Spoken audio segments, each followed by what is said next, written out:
ஓம் சாயிரா சாயிரா ஓம் சாயிரா சாயிரா ஓம் சாயிரா சாயிரா அன்பே சாயிரா பேரன்பே சாயிரா அகிலம் தளிக்க ஆத்மா விழிக்க அனுதினம் சாயிரா எங்கள் அன்பே சாயிரா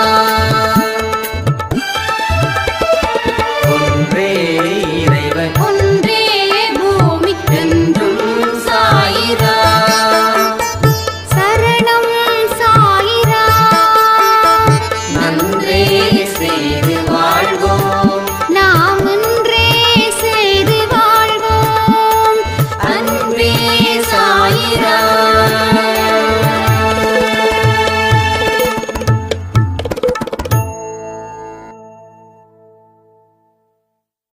சாய்ராம். என் உயிரின் உயிரானவர்களே, ஒரு பெரிய மிராக்கிள் இந்த ருத்ரதாண்டவ பயிற்சியில் ஒரு சாய்ராமுக்கு நடந்திருக்குது. கடவுளுடைய அனுக்கிரகங்கள் இருந்தால் மட்டும்தான் நம்ம மன உறுதியில் கடவுள் ஒரு தடையில்லாத காரியத்தை விதைப்பார். தடையில்லாத காரியத்தை. மன தூய்மை இங்கே ரொம்ப முக்கியம். அது இல்லைன்னா யாராலையும் கடவுளுடைய உட்பிரவேசத்தில் பிரகாசிக்கவே முடியாது. அவருடைய மனதில் குடியிருக்க முடியவே முடியாது. மனசில் எந்த இடத்துலையும் கோபமோ காமமோ ஆணவமோ அகங்காரமோ பொறாமையோ இந்த மாதிரி மோசமான எண்ணங்கள் எங்கே ஒரு மனுஷங்கிட்ட இருக்கோ அங்கே கடவுள் இருக்கிறதே இல்லை. இதையெல்லாம் தாண்டி நம்ம சிந்திக்கணும். ஏன்னா இந்த உலகம் கற்றுக் கொடுக்கக்கூடிய பாடமும் மோசமானது. கேட்டாவே என்ன சொல்கிறது, அது இன்னும் சொல்லணும்னா ஓமட்டிக்கிட்டு வருதுன்னு சொல்லலாம். ஓமட்டிக்கிட்டு என்ன வரும், வாந்தி வரும்னு சொல்லலாம். ஏன்னா கெட்டதை நாகரிகமாக ஆக்க முயற்சி பண்ணுது. அதில் வெற்றியும் அடைஞ்சிருக்குது. 10வது படிக்கும்போதே பசங்க என்னென்னமோ பண்ண ஆரம்பிக்கிறாங்க. சிகரெட்டு, குடி, இன்னும் என்னென்ன போதை வஸ்துக்கள் இருக்கோ அது. அடுத்தது இந்த இன்டர்நெட் வந்ததுக்கப்புறம் மோசமான படங்களை பார்ப்பது. எல்லா இடத்துலையும் இது நடக்குது. இது ஒரு மனுஷனுக்கு பேரழிவை தருது. 2வது அவனுடைய எண்ணங்களை அத்தனையும் அழிக்குது. அப்துல் கலாம் ஐயா சொன்னது போல இன்னைக்கு நிறைய சவால்களை சந்திக்க வேண்டிய நிலையில இளைஞர்கள் இருக்காங்க. அப்படின்னா நான் என்ன புரிஞ்சுக்கிட்டேன்னா, ஏகப்பட்ட டிஸ்ட்ராக்ஷன், ஏகப்பட்ட டைவர்ஷன்ஸ் மைண்டுக்குள்ளே இருக்குது. ஒரு பாதையை நோக்கி போகணும் அப்படின்னு முடிவு பண்ணால் அந்த பாதையில் ஒரு கால் அடி எடுத்து வைக்கிறதுக்கே 1000 மனசில் மாற்றங்கள் ஏற்படுது. இதை இன்றைக்கி செய்யலாமா, நாளைக்கு செய்யலாமா, இல்லை இன்னொரு நாள் செய்யலாமா அப்படின்னு நாம் நல்ல விஷயத்தை உடனுக்குடன் செய்ய முடியறது இல்லை. அப்போ வாழ்க்கையில் ஒழுக்கம் இல்லாதவங்க கடவுளுடைய உட்பிரவேசத்துக்குள்ள உட்பகுதியில் அவங்களால வரவே முடியாது. தடுத்து நிறுத்தப்படுது கடவுள். பல பேரோட வாழ்க்கையில் இன்னைக்கு வரைக்கும் இந்த ப்ராப்ளம்ஸ் இருக்குதுன்னா கொஞ்சம் திங்க் பண்ணி பாருங்க. நம்ம மனசில் ஏதாவது மோசமான எண்ணங்கள் இருக்குதா? அதுதான் உங்களுக்கு பெரிய தடையா இங்க இருக்குது. அந்த மோசமான எண்ணங்களால் உங்களால் எந்த விதத்திலையும் வாழ்க்கையில் உயர்வு தன்மை பெற முடியவே இல்லை. இந்த உலகம் என்னென்னவோ கற்றுக் கொடுக்கும், இன்னமும் எவ்வளவோ கற்றுக் கொடுக்கும். இன்றைக்கி நடக்கக்கூடிய அத்தனை சம்பவங்களும் ரசிக்கிற மாதிரியாக இருக்குது. எத்தனை பாலியல் பலாத்காரம், எத்தனை பாலியல் பலாத்காரம் யோசிச்சு பாருங்க. எங்கேயோ நடந்தது, கடைசியில் நம்ம வீட்டுக்கு பக்கத்து வீட்டு வரைக்கும் நடந்திருக்குது. நம்ம வீட்டுக்கு பக்கத்து வீட்டு வரைக்கும் வந்திருக்குதுன்னா நம்ம வீட்டுக்கு வர்றது எவ்வளவு நேரம் ஆகும்? இதை பெற்றோர்கள் மட்டும் இல்லை, குழந்தைங்களும் கூர்ந்து கவனிக்கணும். அப்போ குழந்தைங்களுக்கு நல்ல ஒழுக்கத்தை கற்றுக் கொடுக்கணும். அதுதான் நம்ம அடிக்கடி சொல்கிறோம். படிப்பு தேவையே இல்லைங்க. காமராஜர் படித்தா ஆட்சி பண்ணார், எம்ஜிஆர் படித்தா ஆட்சி பண்ணார், கலைஞர் படித்தா ஆட்சி பண்ணார். படிப்பு, அதுக்காக படிப்பு வேண்டான்னு சொல்லலை. ஆனால் படிப்பை விட ஒழுக்கத்தை கற்றுக் கொடுத்தாதான் உங்கள் குடும்பம் வரக்கூடிய நாட்களில் அது காப்பாற்றப்படும். இதை நல்லா புரிஞ்சுக்கணும். அப்போது பெற்றவங்களே சரியில்லைன்னா பிள்ளைங்கள் எப்படி இருப்பாங்க? அப்போ பெற்றவங்க மறுபடியும் பழைய வாழ்க்கையில் திரும்பி வரணும். பழைய வாழ்க்கைனா நமக்குன்னு ஒரு நல்ல விஷயங்களை ஒரு காலத்தில் செஞ்சுருப்போம் இல்லையா, அது மாதிரி. இப்போல்லாம் நம்மளால் ஃபோன் இல்லாமல் இன்டர்நெட் இல்லாமல் இருக்க முடியல. ஆனால் அப்போ இருந்தோம்ல, அப்போ இருக்கும்போது ஒழுக்கம் இருந்துச்சு. என்னால் அடித்து சொல்ல முடியும், ஒழுக்கம் இருந்துச்சு. இன்றைக்கி நம்ம பார்க்கக்கூடிய பதிவுகளே மோசமான பதிவுகளாக இருக்குது. நியூஸில் ஏதாவது ஒரு விஷயம் ஃப்ளாஷ் நியூஸ் ஓடிக்கிட்டே இருக்குது. அந்த முகத்தை பிளர் பண்ணி ஒரு வீடியோ கொடுக்குறாங்க, திரும்ப திரும்ப பார்க்குறோம். அது மனசை பாதித்த ஒரு விஷயம், ஏன் திரும்ப திரும்ப பார்க்குறோம்? அப்படி பார்த்துட்டோம் அப்படின்னா நியூஸ் தெரிஞ்சுக்கிறது நல்லது. ஆனால் உடனே கடவுள்கிட்ட பிரார்த்தனை எத்தனை பேர் பண்ணியிருப்பீங்க? கடவுள்கிட்ட பிரார்த்தனை பண்ணவங்க மறுபடியும் அந்த செய்தியை பார்க்க மாட்டாங்க. ஆனால் தொடர்ந்து அந்த செய்தியை பார்த்துக்கிட்டே இருக்கிறீங்கன்னா மனுஷனுடைய வல்காரிட்டி என்ன தெரியுமா? வல்கர் மனுஷனுடைய மனசுக்குள்ளே ஒரு மிருகம் இருப்பான். அந்த மிருகம் அவன் தான் ஆட்டி படைக்கிறான் எல்லாரையும். அதில் ஒரு சுவாரஸ்யம். நம்ம வீட்டுக்கு வந்தால் அது வலி, ஆனால் அடுத்தவன் வீட்டுக்கு வந்தால் அது ஒரு சுவாரஸ்யம். அப்போ எதை நம்ம திரும்ப திரும்ப பார்க்குறோம்? எதை திரும்ப திரும்ப நினைக்கிறோம்? நமக்கு பிடிச்சிருக்கிறதால திரும்ப திரும்ப பார்க்குறோம், திரும்ப திரும்ப இது பண்ணுறோம். ஸோ இதை எல்லாமே நம்ம தீவிரமாக யோசிக்கணும். நம்ம மனசில் என்ன குடியிருக்குது? ஒரு மிருகம் குடியிருக்குதா, ஒரு கடவுள் குடியிருக்குதா? அப்போது கடவுள் குடியிருந்தா தான் வாழ்க்கை மேன்மையாகும். மிருகம் குடியிருந்தால் வாழ்க்கை அதாவது சீரழிச்சிடும். நேற்று பதிவில் சொன்னேன்னு நினைக்கிறேன். சீரழிக்கப்பட்ட வாழ்க்கையை சீராக்கிறது தான் நம்ம நோக்கமாக இருக்கணும். நம்ம மனசில் பல எண்ணங்களை திணிச்சு இருக்குது இந்த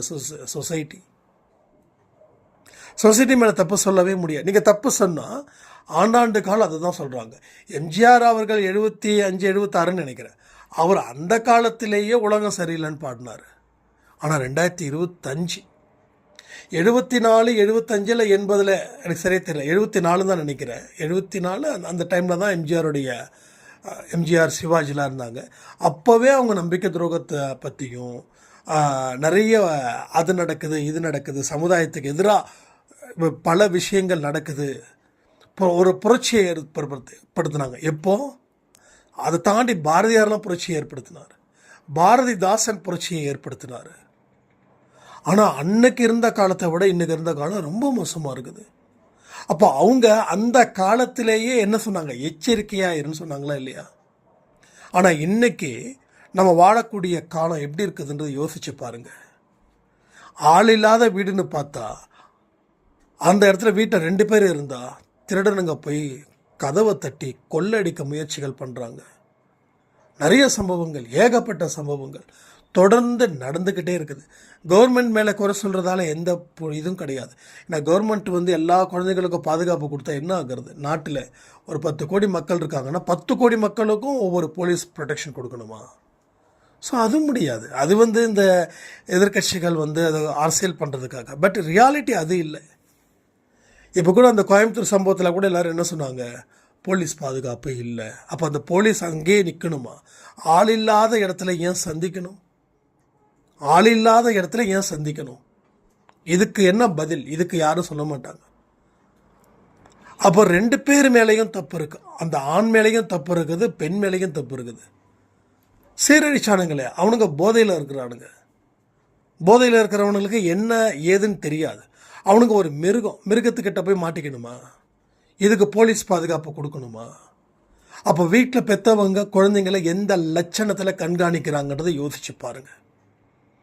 குழந்தைங்களுக்கு என்ன அறிவை சொல்லிக் கொடுத்தாங்க, என்ன புத்தியை சொல்லிக் கொடுத்தாங்க, என்ன ஒழுக்கத்தை சொல்லிக் கொடுத்தாங்க? எதுவும் சொல்லிக் கொடுக்கல. மாட்டுச்சா, குடும்பம் மாட்டுச்சா, எவ்வளவு வலி. அந்த பெண்ணால் இந்த ஜென்மத்தை எப்படி ஓட்டுவாங்க சொல்லுங்கள். அப்போ அந்த பெண்ணுக்காவது தெரிஞ்சிருக்க வேண்டாமா? நாட்டில் எத்தனையோ நடக்குது. நமக்கு ஒரு வாழ்க்கையில் இது மாதிரி பிரச்சனை ஆயிடுச்சுன்னா என்ன ஆக போகுதுன்னு நினச்சிக்க வேண்டாமா? அப்போ எல்லாருமே தான் காரணம், எல்லாருமே காரணம். ஒட்டுமொத்த டோட்டலாக தலைவர் சொன்ன மாதிரி சிஸ்டமே சரியில்லை. எல்லாத்தையும் மாற்றணும். எல்லா இடத்துலையும் மதுக்கடை வச்சாச்சு, எல்லாம் ஈஸியாக கிடைக்குது. மதுவால் ஒரு மனுஷன் வெறி பிடிச்சவனாக இருக்கான். வெறி பிடிச்சவன் மனிதர்கள் நடமாடக்கூடிய இடத்துல அங்கே என்ன வேலை அந்த பொண்ணுக்கும் அந்த பையனுக்கும்? சரி, அந்த பொண்ணு சீரழிஞ்சிருச்சு. இப்போது அந்த காதலன் கல்யாணம் பண்ணிப்பாரா? கல்யாணம் பண்ணிக்கிட்டால் உண்மையிலே நான் வரவேற்கிறேன். ஏன்னா அது அந்த பொண்ணுக்கு கிடைச்ச ஒரு ஆறுதல், அவ்வளோதான். அது ஆறுதல் தான் சொல்ல முடியும். எதுக்கு சொல்கிறேன்னா, குழந்தைங்களை வளர்க்க வேண்டிய பொறுப்பு கவர்மெண்ட்டுக்கோ அரசியல்வாதிகளுக்கோ கட்சி தலைவர்களுக்கோ இல்லை. ஓகே, நம்ம தான் நம்ம குழந்தைங்களை கண்மணி போல் பாதுகாத்துக்கணும். கல்யாணம் பண்ணுற வரைக்கும் கொஞ்சம் பாதுகாத்துக்கணும். அதுக்காக ரொம்ப ஸ்ட்ரிக்ட் பண்ணக்கூடாது. நீங்கள் எந்த அளவுக்கு ஸ்ட்ரிக்ட் பண்ணுறீங்களோ அந்தளவுக்கு அன்பு கொடுக்க மாட்டீங்க. அன்பு கொடுக்காத பெண்களும் ஆண்களும் தான் அதிகமாக இந்த இடத்துல போய் மாட்டுறாங்க. அதை புரிஞ்சுக்கோங்க. நம்ம அம்மா அப்பா பாவம், நம்ம அப்பா அம்மா எவ்வளவு நம்பிக்கை வச்சுருக்காங்க. அவங்களுக்கு நாம் இப்படி பண்ணக்கூடாதுன்னு எந்த பெண்ணோ எந்த ஆணோ நினைக்குதா, அவங்க அந்த பெற்றோர்கள் உண்மையிலே சொல்கிறேன், கொடுத்து வைத்தவங்க நல்லா வளர்த்துருக்கீங்க. உண்மையிலே சொல்ல உங்களுக்கு பெரிய சல்யூட்.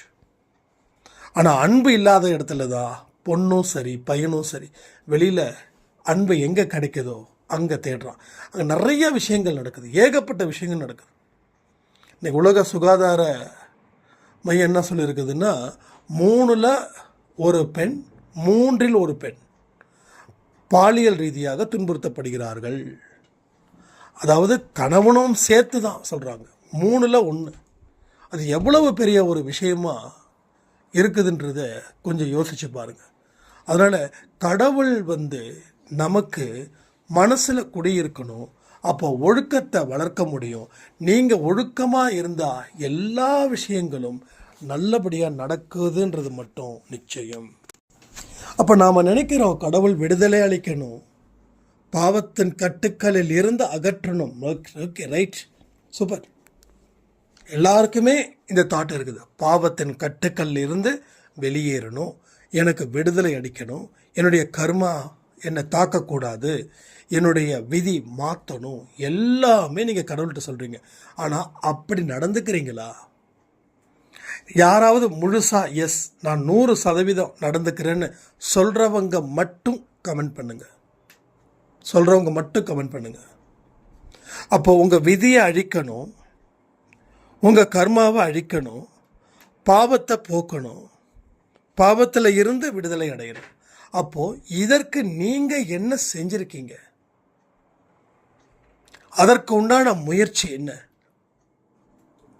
அதற்கு உண்டான உழைப்பு என்ன? அதற்கு உண்டான தியாகம் தான் என்ன? முயற்சி, உழைப்பு, தியாகம், இந்த 3 என்ன செஞ்சீங்க அப்படின்னு உங்களால் சொல்ல முடியுமா? இந்த நிமிஷம் வரைக்கும் நீங்கள் சொல்லுங்கள்.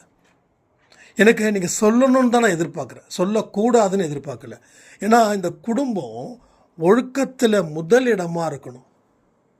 தன்னுடைய குழந்தைங்களுக்கு அன்பையும் ஊட்டணும், தண்டனையையும் ஊட்டணும். 2மே தேவை, 2மே இருக்கணும். இப்படிலாம் நீங்கள் பொறுப்பான அம்மா அப்பாவாக இருந்திருக்கீங்களா? உங்களுடைய அம்மா அப்பாவுக்கு பொறுப்பான குழந்தைகளாக இருந்திருக்கீங்களா? இந்த சொசைட்டிக்கு நல்ல மனுஷங்களாக இருந்திருக்கீங்களா? உழைச்சாதான் முன்னேற முடியும், கடவுளுடைய அருள் வேணும்னு நினச்சிருக்கீங்களா? இதெல்லாம் நிறைய கேள்விகள் கேட்டுக்கிட்டே இருக்கலாம். எல்லாத்துக்கும் பதில் சொல்ல முடியுமா? நிறைய பேர் சொல்லுவாங்க, எங்க அதெல்லாம் நடக்குமா? என்னங்க நீங்கள் பழைய பஞ்சாங்கம் மாதிரி பேசுகிறீங்க. அப்படி யாரும் இது வரைக்கும் கேட்டதில்லை. அப்படியும் அந்த எண்ணங்களும் மனசில் வரலாம். அந்த பஞ்சாங்கம் தான் இன்றைக்கி எல்லா வேலையையும் சொல்லுது. எத்தனை வருஷம் மழை வருது, எத்தனை வருஷம் வெயில் காய்க்கும் அப்படி. அப்போது எது முக்கியம் அப்படின்றத நாம் சூஸ் பண்ணணும். அப்போது நீங்கள் என்னங்க இப்படி பேசுகிறீங்க? இன்னைக்கு இருக்கிற ட்ரெண்டை பேசுங்க. அப்படின்னா இன்னைக்கு இருக்கிற ட்ரெண்ட் என்னங்க? நல்ல விஷயத்தை பேச முடியுதா சொல்லுங்கள்? நல்ல விஷயத்தை பேச முடியுதா? எதையுமே பேச முடியல. எல்லாருமே ஒரு விதமான ஆத்திரத்தில் இருக்காங்க. இவனை எப்போ முடிக்கலாம், அவனை எப்போ முடிக்கலாம்.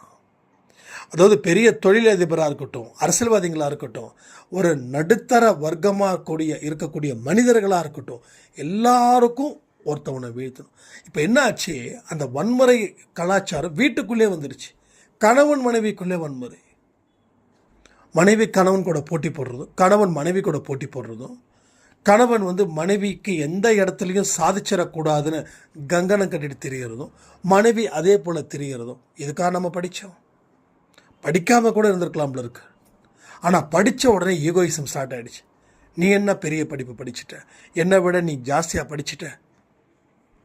இதெல்லாம் இப்போ அந்த வீட்டுக்குள்ளேயே அந்த வன்முறை. அப்போ குழந்தைங்க எதை பார்த்து வளரும்? உங்களை பார்த்து வளரும். அப்போ குழந்தைங்களுக்கு என்ன தோணும்? எங்கள் வீட்டில் எப்போ பார்த்தாலும் அப்பா அம்மா சண்டை, மனசில் ரிலாக்ஸே இருக்க மாட்டேங்குது, நிம்மதியாக இருக்க மாட்டேங்குது அப்படின்னு சொல்லி வெளியில் அன்பை தேடுதுங்க. அங்கே ஒருத்த ஏமாற்றிட்டு போயிடுறான். இதான் நடக்குது.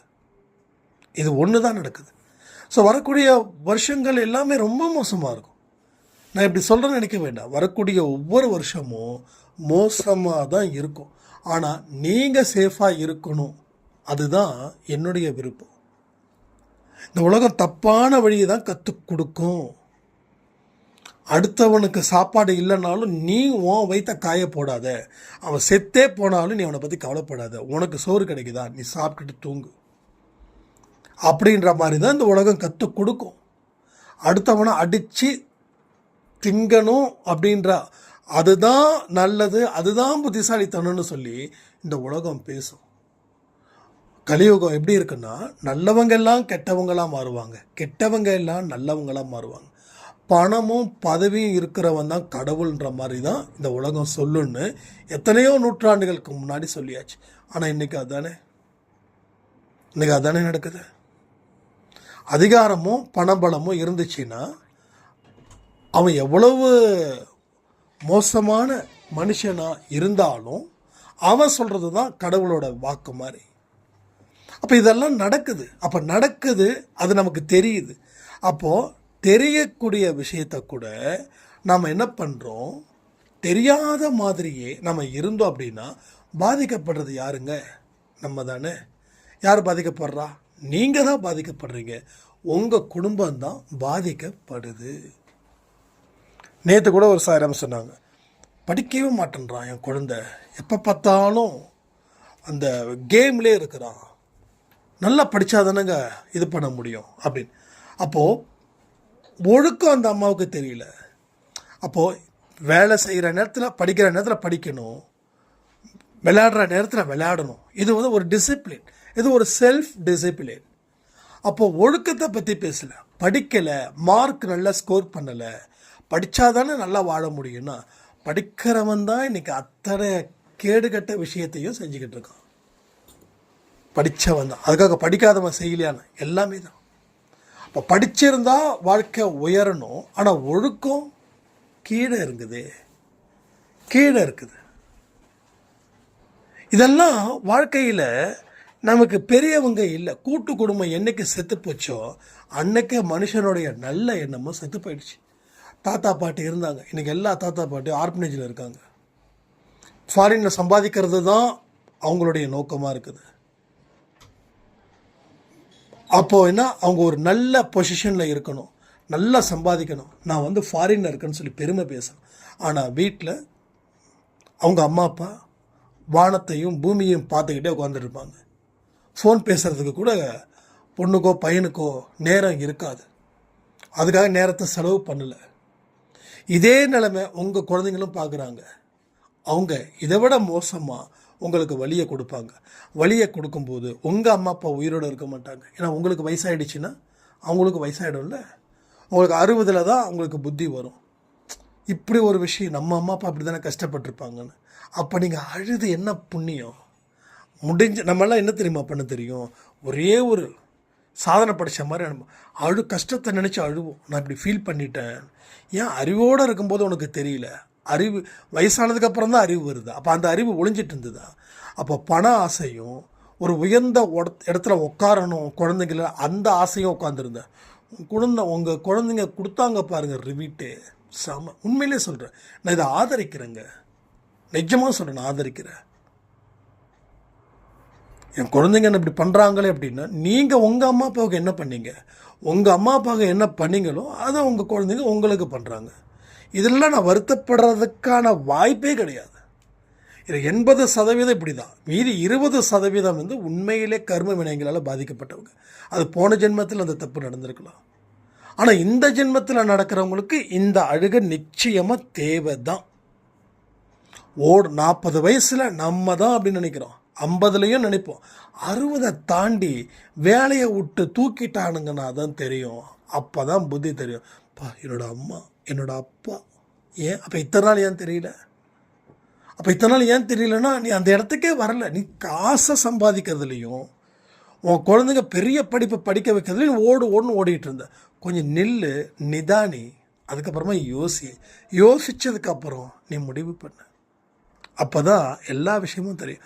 நீங்கள் குழந்தைங்க கிட்ட எவ்வளவு நேரம் அன்பாக இருந்தீங்க, எவ்வளவு நேரம் பாசமாக இருந்தீங்க. இதில் நிறைய பேர் சொல்லுவாங்க, இல்லை நான் வந்து ஒர்க்கு பண்ணக்கூடிய விமனு, ஸோ என்னால் ஸ்பெண்ட் பண்ண முடியல, நான் வேலைக்கு போகலைன்னா என்னோடய குழந்தைங்களை காப்பாற்ற முடியாதுன்னு சொல்கிறாங்க. ஆனால் நீங்கள் உட்காந்து பேசலைனாலும் உங்கள் குழந்தைய காப்பாற்ற முடியாது. உங்கள் குழந்தைய நீங்கள் தப்பாக வளர்க்குறீங்கன்னு அர்த்தம். அப்போது ரெஸ்பான்சிபிலிட்டி நம்ம வந்து ஒன்று சம்பாதிக்கிறதுல ஏற்றுக்கிட்டால் குழந்தைய பார்த்துக்கிறதுல விட்டுறோம், குழந்தைய பார்த்துக்கிட்டால் சம்பாதிக்கிறதுல விடும். ரெண்டுத்துலேயுமே ரெஸ்பான்சிபிலிட்டி எடுத்துக்கோங்களேன். உங்கள் கஷ்ட நஷ்டத்தை சொல்லுங்களேன் குழந்தைங்ககிட்ட. அப்படியே இந்த உலகத்தை பற்றி லைட்டாக 1-2 வார்த்தைகள் சொல்லுங்களேன். இப்படிலாம் நடக்குது, அப்படிலாம் நடக்குதுன்னு சொல்லலாம்ல. இங்கே எத்தனையோ பேர் வந்து ஒரு நிறைய காலேஜ் ஸ்கூல் படிக்கிற பசங்கள்லாம் என்கிட்ட பேசுகிறாங்க, அண்ணா இப்படி இருக்குது. பொண்ணுங்களும் அண்ணா இப்படி இருக்குண்ணா.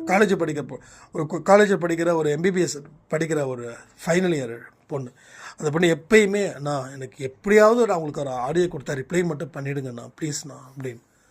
அப்போது நம்ம சொல்கிறத கேட்குற மாதிரி அவங்கக்கிட்ட சொல்லணும். கேட்கக்கூடிய மனசு இருக்கணுன்றீங்களா? நம்ம தான் உருவாக்கணும். அப்போ ஏதோ ஒரு வழியில் குழந்தைங்க இருக்கிறாங்க, அந்த வலிக்கு மருந்து தான் வெளியில் தேடுறாங்க. சரியா? வலி இல்லாத குழந்தை மருந்து தேவையில்லை, வலி இருக்கிற குழந்தைக்கு தான் மருந்து தேவை. அப்போது நீங்கள் நினைக்கிறீங்க, என் குழந்தைய நல்லா தானே பார்த்துக்கிறேன், ரொம்ப ஹை லெவலில் தானே வச்சு பார்த்துக்கிறேன், நல்ல ஒரு பின்புலத்தை அமைச்சு கொடுத்துருக்கேன், எங்கள் அப்பா அம்மா கூட இப்படி எனக்கு அமைச்சு கொடுத்ததில்லை அப்படின்னு சொல்லி வெட்டி கௌரவத்தை பேசிகிட்டு இருக்கோம். வெட்டியாக பேசுகிறோம், பெருமையாக பேசுகிறோம். ஆனால் அந்த பெருமை தான் கடைசியில் தலை குனிவை ஏற்படுத்துது. இப்படி பண்ணிட்டாலே என் பொண்ணுக்கு நான் கேட்டதெல்லாம் வாங்கி கொடுத்தேனே. இது ஒரு பெரிய லாஜிக்குங்க. இங்கே ஒருத்தங்க இருக்கிறாங்க எனக்கு தெரியும், அவர் வந்து ஒரு சொல்கிறாங்க, ஒரு சாய்ராம் சொல்கிறாங்க, என்னோடய கணவர் வந்து என் பசங்க என்ன கேட்டாலும் வாங்கி கொடுத்துருவாங்க, ஸ்நாக்ஸ்லாம் வாங்கி கொடுப்பாங்கன்னு. நான் கேட்டேன், இந்த அறிவு ஒழுக்கத்தை பற்றிலாம் சொல்லி கொடுக்குறாங்களான்னு. ஏன்னா பொருள் வாங்கி கொடுத்து குழந்தைங்களை அன்பை காட்டுறதெல்லாம் பைத்தியக்காரத்தனம். இது வந்து சுத்தமான ஒரு முட்டாள்கள் செய்ய வேண்டியது. அதை தான் நிறைய முட்டாள்கள் செஞ்சுக்கிட்டு இருக்காங்க. நீ கேட்டதெல்லாம் வாங்கி கொடுத்துட்டா குழந்தைங்களுக்கு அன்பு வந்துடுமா? இது எந்த பைத்தியக்காரன் சொன்னது? அப்போது அப்பாவையும் அம்மாவையும் ஒரு ATM மிஷின் மாதிரி தான் நினைப்பாங்க. ATM மிஷினுக்கு மனசு இருக்குதா? ஒரு ஏழை போயிட்டு ATM மிஷினே எனக்கு வந்து உடம்பு சரியில்லை, கொஞ்சம் காசு கொடுத்துட்றியா, நான் ஏதாவது ஒரு கார்டை போடுறேன், காசு கொடுக்குறியாடா, அது கொடுக்குமா? அது மிஷின், அது சாஃப்ட்வேர். அப்படி அப்போது மனுஷன் ATM மிஷினை விட மோசமான மிஷினாக மாறிட்டான். அப்போ அன்பை கொடுத்துறியா? நீ பொருளை கொடுக்கறதுக்கு பதிலாக அன்பை கொடு. நீ அப்போது உனக்கு வந்து ஒன்றா உங்கள் அம்மா அப்பா எப்படி வளர்த்தாங்க அது மாதிரி நீ வளர்ந்துட்ட, நீ அது மாதிரி வளர்க்குற. உன் குழந்தையும் அந்த குழந்தைக்கு குழந்தை பிறந்தா அந்த குழந்தை அப்படி தான் வளரும். இதுதானா உன்னோட வாரிசை வந்து உருவாக்குற லட்சணம்? அப்போ நிறைய விஷயத்தை தெரிஞ்சுக்கணும், நிறைய விஷயத்தை புரிஞ்சுக்கணும். நம்ம பார்க்குறது எல்லாம் பார்க்குறோம், தெளிவாக பார்க்குறோம். அங்கே சம்பவம் நடந்திருக்குது, அங்கே ஒரு குழந்தை இப்படி மாட்டிக்கிச்சு, இங்கே ஒரு பையன் இப்படி மாட்டிக்கிட்டான், இங்கே ஒரு பொண்ணு இப்படி மாட்டிக்கிச்சு, எல்லாம் மாட்டிக்கிச்சு. உனக்கு அதில் படித்ததில் என்ன அறிவு உனக்கு வந்தது? 24 மணி நேரமும் ஃபோனு கைமா இருக்கியே, அந்த படித்ததால் என்ன அறிவு உனக்கு வந்தது? அப்போ நம்ம குழந்தைய எப்படி வளர்க்குறோன்னு என்னைக்காவது நீ நினச்சியா? இல்லை இதில் வர பெருமையாக வர சொல்லுவேன், இல்லை நான் தான் எல்லாம் வாங்கி கொடுக்குறேனே, என் குழந்தை என்னை விட்டு எங்கேயும் போக. நீ வாங்கி உன்னை விட இன்னொருத்தன் வாங்கி கொடுத்தானா உன் குழந்தை அவன் சொல்கிறத கேட்கும். அப்போது ஏடிஎம் மிஷினாக தான் இருக்கணும் ஆசையா? ஒரு நல்ல தகப்பனா நல்ல தாயா இரு. உன் குழந்தைக்கு உன் குழந்தைங்க கிட்ட ஒரு அரை மணி நேரம் ஒதுக்கு. நீ வாங்கி கொடுக்கலனாலும் அந்த குழந்தை உன் மேலே அன்பாக பாசமாக இருக்கணும். அதுதான் நல்ல அப்பனுக்கும் நல்ல அம்மாவுக்கும் பெருமை. அதை விட்டுட்டு உட்காந்துக்கிட்டு நான் என்ன பண்ணலை, என்ன செய்யலை, நான் வசதி ஏற்படுத்தலையா? வசதி ஏற்படுத்த குழந்தைக்கு இன்னும் வசதி அதிகமாக காட்டிட்டு தான் இருக்கும். நம்ம அப்பா பாரு, ஒரு குடிசையில் இருந்தால் கூட என் அப்பா பாரு என்னை சாப்பிட சொல்கிறாரு, உனக்கு என்ன, எனக்கு என்ன பிரச்சனைன்னு கேட்குறாரு. இப்போ வரைக்கும் என்னுடைய எல்லா பிரச்சனையும் எங்கள் அப்பாவுக்கு தெரியும். இப்படி எந்த குழந்தையாவது உங்களை நினைக்குதா? இன்றைக்கி நீங்கள் கேட்டு பாருங்களேன் உங்கள் குழந்தைங்க கிட்ட, உனக்கு ஏதாவது பிரச்சனை இருக்குதாம்மா சொல்லுமா பார்த்துக்கலாம் அப்படின்னு. அப்போது குழந்தையோட வளர்ப்பில் கொஞ்சம் அதிகம் கவனத்தை வையுங்க. குழந்தையோட வளர்ப்பு ரொம்ப முக்கியம். எத்தனையோ பேர் இதோ இன்றைக்கி கூட ஒரு 9வது படிக்கிற பொண்ணு சூசைடு, ஸ்கூல் டீச்சர்ஸ் கொடுத்த ப்ரெஷர். அப்போது குழந்தைகிட்ட என்னம்மா பிரச்சனையா? ஆமாம்மா ஸ்கூலில் பிரச்சனைம்மா, இது மாதிரி என்னை ரொம்ப படிக்க சொல்லி டார்ச்சர் பண்ணுறாங்கன்னு பெற்றவங்க கிட்ட சொல்லியிருந்தால் பெற்றவங்க ஸ்கூலில் போய் கம்ப்ளைண்ட் பண்ணியிருப்பாங்க. ஆனால் நம்ம தான் நல்லா படித்தா தான் சம்பாதிக்க முடியும்னு இந்த பக்கம் ப்ரெஷர் பண்ணுறோம். ஸ்கூலில் இருக்கிற டீச்சருங்க அங்கே ப்ரெஷர் பண்ணுறாங்க. அவங்களுக்கு அது ஒரு வியாபாரம். ஏன்னா ஸ்கூல் எல்லாமே சென்டம் காட்டணும். அப்போ தான் ஸ்கூலில் இருக்கிற டீச்சருக்கு ப்ரொமோஷனு. அப்போ அந்த குழந்தை என்ன பண்ணும்? 9வது படிக்கிற குழந்தை செத்து போயிடுச்சு சூசைட் பண்ணி. எங்கள் சோசியல் மீடியாவில் வரதெல்லாம் அறிவுபூர்வமாக எடுத்துக்கணும். அச்சோ அப்படின்னு சொல்லி அதை ஷேர் பண்ணுறதுல அது சுத்தமான பைத்தியகாரத்தனம், அறிவு கெட்டத்தனம். அதை திரும்ப பண்ணிக்கிட்டு இருந்தோன்னா நமக்கு மனசு கடவுள் சொல்லுவான், கடவுள் இல்லை ஒரு ஏதோ ஒரு சக்தி ஒன்று சொல்லும், ஓ உனக்கு இதுதான் பிடிக்குதா, சரி அதே மாதிரி உன் குடும்பத்திலே நடத்தி காட்டிடுறேன் அப்படி சொல்லுமா. அதில் தான் சொல்கிறேன், நெகட்டிவிட்டி இருக்கக்கூடிய இடத்துல பேசக்கூடாது, பழகக்கூடாது சொன்னது சுவாமி விவேகானந்தர். ஆனால் இன்றைக்கி நம்ம நெகட்டிவாகவே மாறிட்டோம். கையில் ஃபோனுன்னு ஒன்று இருக்குது, ஃபுல் அண்ட் ஃபுல் நெகட்டிவ். அட்வைஸாக ஆடியோவை கேட்குறதுக்கு நேரம் கிடையாது. ஆனால் மற்ற நெகட்டிவ் விஷயத்தை பார்க்குறதுக்கு மக்கள் பரபரப்பாக இருப்பாங்க. அதாவது என் சேனலாக பார்க்கணுன்றதெல்லாம் நான் சொல்லலைப்பா, அப்படிலாம் நான் சொல்லலை. இது மாதிரி எத்தனையோ சேனல்ஸ் வருது, அதையே பார்க்குறதுக்கு மனசு இல்லை. எங்கேயோ வெட்டி கொலை பண்ணார், அதை பண்ணார், இதை பண்ணார், இதுக்கு நேரத்தை செலவு பண்ணிக்கிட்டு உட்காந்துட்ருக்கோமே, இதுதான் வாழ்க்கையா? நல்லா யோசித்து பார்த்து முடிவு பண்ணுங்கள். என்ன செய்யணும் அப்படின்றத நீங்கள் யோசித்தாதான் கடவுள் உங்களுக்கு செய்ய வேண்டியதை செய்வார்னு சொல்லி இந்த பதிவை நான் முடிக்கிறேன். ஜெய் சாய்ராம்.